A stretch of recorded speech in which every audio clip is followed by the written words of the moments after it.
going to do now, I want you to do over and over again, because it's going to be the basis of everything that we do rehab-wise. And you're going to first do it laying down and eventually do it with your back against the wall. And the reason you're doing it is you want the tactile sensation to help you figure out where your body is in space. And we're going to find ideal positioning first. So to do that, when you're laying down, you're going to bend both knees. So go ahead and bend both knees. And you want to get about a 90-degree angle here in back of the knee. So a little bit more of a bend there.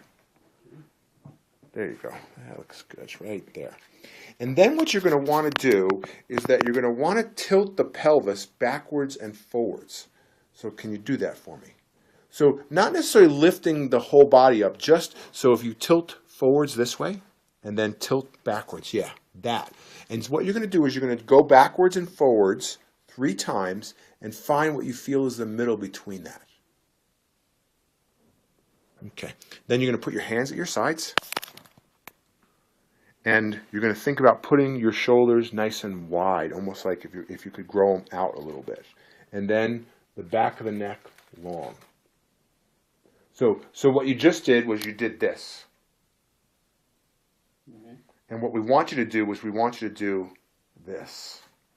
So feeling like this part of your neck is getting longer. That's what you want to do. So go ahead and put the head down.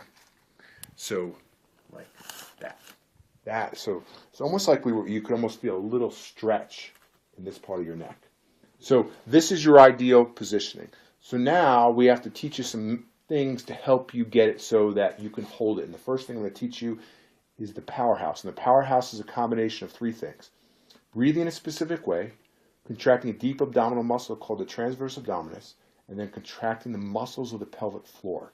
So first, the breath. It's going to be into the nose, out through the mouth, through pursed lips and tongue.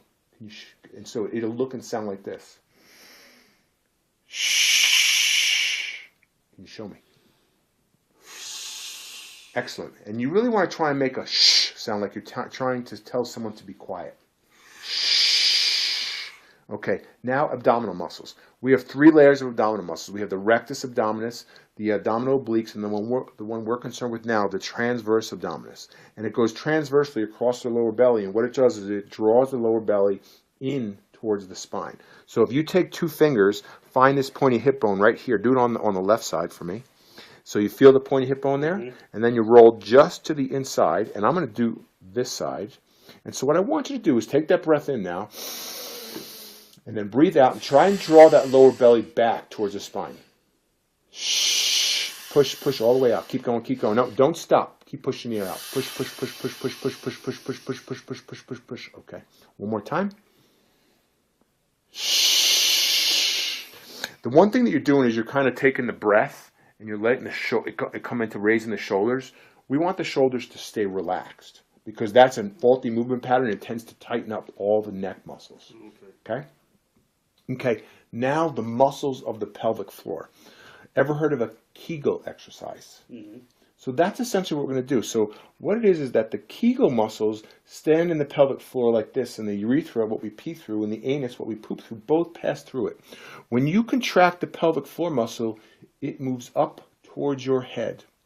2 cues to help people get connected to their pelvic floor muscles is stopping a pee in the middle of peeing, but we don't want people to do that on a regular basis because that does promote urinary tract infections. And the other one is holding in a fart. And the other thing to help you get connected to the pelvic floor is that when you lift it or contract it, you feel kind of penis, testicles, anus kind of come up a little bit. Can you contract your pelvic floor muscles? Mm-hmm. Okay, so now we want to combine all 3 of those things. So now it's a breath in, breathe out, draw in, lift up. So, but there shouldn't be any change here in this. The only thing we're looking for is an isometric contraction, just a tightening. So put the butt down. So when you tilted the pelvis backwards and forwards, so go ahead, tilt it backwards and forwards again, and find that middle position. That's the position that you should stay in. All we're doing now is tightening the front, the transverse abdominis, and lifting the pelvic floor. So there shouldn't be any bony movement. So try again. Shh. Feel the pelvic floor engaging. Maybe? Maybe. Squeeze my hand.